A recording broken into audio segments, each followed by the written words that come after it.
Hello everyone, I am Prateek Kode. I welcome you to this YouTube channel. इस video में हम बात करेंगे कि यूपीएससी मेंस ऑप्शनल की आंसर राइटिंग कैसे करनी है, उसके बाद नोट मेकिंग कैसे करनी है। सी नोट्स मेकिंग हम तब करते हैं जब हमने 3-4 रीडिंग कंप्लीट कर ली हो ऑलरेडी। एंड जो रिसोर्सेस है, इंपॉर्टेंट रिसोर्सेस मैंने आपको लास्ट वीडियो में बता दिए।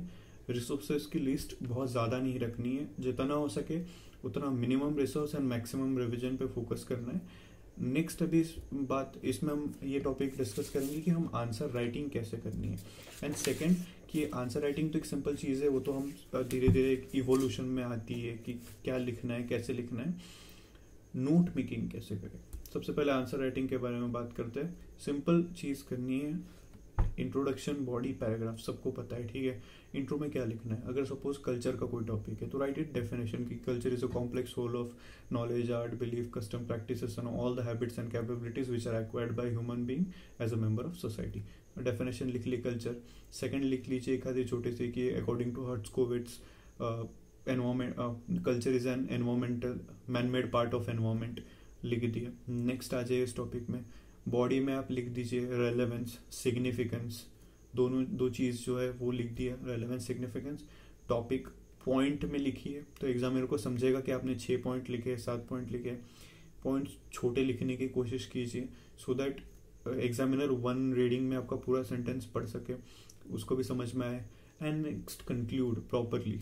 3-4 चीज़ इसमें याद रखनी है। अगर कोई टॉपिक है सिलेबस के हिसाब से, तो टॉपिक के हिसाब से वहाँ पे स्कॉलर्स होंगे, ठीक है। जैसे अगर फंक्शनलिज्म आया है तो वहाँ पे आप मालिनोस्की, AR ब्राउन लिख दीजिए। वहाँ पे अगर कोई हिस्टोरिकल पर्टिकुलरिज्म आ रहा है तो फ्रांस बोअर्स लिखिए, उनका मेंशन होना चाहिए। क्लासिकल इवोल्यूशनिस्ट है या न्यू इवोल्यूशनिस्ट है, तो इसमें you will basically write down the name of some scholars. तो जब तक स्कॉलर का नाम उसमें आएगा नहीं, ये यूजलेस हो जाएगा। सो ये चीज़ होनी चाहिए। उसके बाद देखनी कोई बुक का हम मेंशन कर सकते हैं क्या। अगर फॉर एग्जांपल कोई टॉपिक लिख रहे हैं हम अगर मेंस के लिए, तो पेपर 2 में अगर हम जो भी लिख रहे हैं टॉपिक्स, उसमें अगर कोई रिपोर्ट कोट कर सकते हैं, ठीक है। मिनिस्ट्री ऑफ ट्राइबल अफेयर्स की ज़ाज़ा रिपोर्ट है, उसके बाद देवर कमीशन है, बहुत सारी रिपोर्ट्स है। आप उसमें से कुछ भी 5-6 रिपोर्ट रट लीजिए जो हमें एग्जाम में आंसर के साथ लिखनी है। सबसे इम्पोर्टेंट चीज़ है कि नोट मेकिंग। देखिए, टू बी वेरी ऑनेस्ट, आप सुबह उठेंगे, सेंटर पे पहुंचेंगे, उतना ही टाइम होता है आपके पास। उसके बाद 3 घंटे का पेपर लिखना है, उसके बाद सिर्फ 2 घंटे का टाइम मिलता है। उसमें क्या रिवीजन होगा आप भी समझ पाते हो कि उसमें कुछ ज़्यादा रिवाइज आप कर नहीं सकते हो। So this is how you are going to make notes. जैसे कि I am zooming, taking it close. अगर कोई भी यहाँ पे एक सपोज टॉपिक है, मैंने सारा जो सिलेबस है वो ऐसे लिख लिया है। सिलेबस का पॉइंट जो है मेन उसको कवर कर लेना है ऐसे। उसके बाद ये छोटी सी जो लाइन दिख रही है आपको, इतने में आपको कंप्लीट कर लेना है। ये everything, it is not a sentence, just words है, ठीक है। प्रॉपर इसमें देख सकते हो आप फॉर्मेट है। अगर कोई किसी बुक का मेंशन है तो आप यहाँ पे बुक रेड में अलग पेन में लिख दिया है। अब इसमें ये नहीं करना है, आप देखो कि बहुत रेयरली मैंने कोई अलग पेन यूज़ किया है, तो इसमें उसका इंपॉर्टेंस समझता है। वरना आप पूरी चीज़ें हाईलाइट कर दोगे, पूरी चीज़ें कलर कर दोगे ना, तो उसका इंपॉर्टेंस खत्म हो जाएगा। So this is how you have to make it. एक सिलेबस डाउनलोड कीजिए, उसका हर एक पॉइंट के नीचे एंटर करते करके इतना स्पेस छोड़ दीजिए। टोटल 90 पेजेस होंगे। पेपर 1 का ही ज़्यादा होता है, पेपर 2 तो 20-25 वर्ड्स में ख़त्म हो जाता है। तो इस टाइप से ही आपको जो है नोट मेकिंग करनी है, क्योंकि 2 घंटे का टाइम मिलेगा आपको बीच में, पहले पेपर के बाद और दूसरे से पहले। उसमें से भी आपको 1.5 घंटा इफेक्टिव मिलेगा, उसमें से 15 मिनट तो खाना वगैरह में निकल जाएंगे। सो 1.25 घंटे में आपको पूरा पेपर टू रिवाइज करना है। तो ये तभी पॉसिबल हो पाएगा अगर आपके पास इतने छोटे छोटे पॉइंटर वाइज नोट्स हैं। जैसे कि अगर मैं कोई भी एक आधा टॉपिक यहाँ से उठाता हूँ, ठीक है, randomly if I am picking up, तो यू कैन सी कि अगर यहाँ पे एक टॉपिक है डोमिनेंट कास्ट, अगर कोई टॉपिक है डोमिनेंट कास्ट, MN श्रीनिवास ने study of dominant caste, Rampura village. A caste set itself dominant caste if it has numerical strength, economic and political power. ये MN श्रीनिवास ने कहा था। फिर यहाँ पे ड्यूमॉन्ट है, तो ड्यूमॉन्ट कहते हैं कि डोमिनेंट कास्ट जो होती है वो इकोनॉमिक, लैंड ओनिंग कास्ट होनी चाहिए। एंड फिर पंचायत राज इंस्टीट्यूशन ने पावर दी है उनको, ठीक है।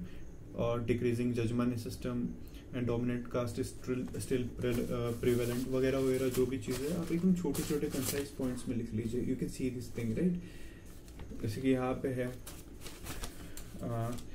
यहाँ पे मैंने Neanderthal man, mount Carmel, classical type जो है ला शापेलोसेंट, उसके बाद रोडेशियन मैन. इसमें जो छोटे छोटे चीज़ें थी, क्रैनियल कैपेसिटी कितनी थी, skull, cephalic index, forehead, occipital region, supra orbital ridge, orbits वगैरह वगैरह एक छोटे छोटे पॉइंट्स होते हैं. You can see this is the Rhodesian man. इतना सा ये रोडेशियन मैन का जो टॉपिक है, क्योंकि क्या है ना, बहुत सारे टॉपर्स हो या कुछ भी हो, दे विल सजेस्ट कि ये नोट्स कीजिए, बहुत सारे नोट्स कीजिए.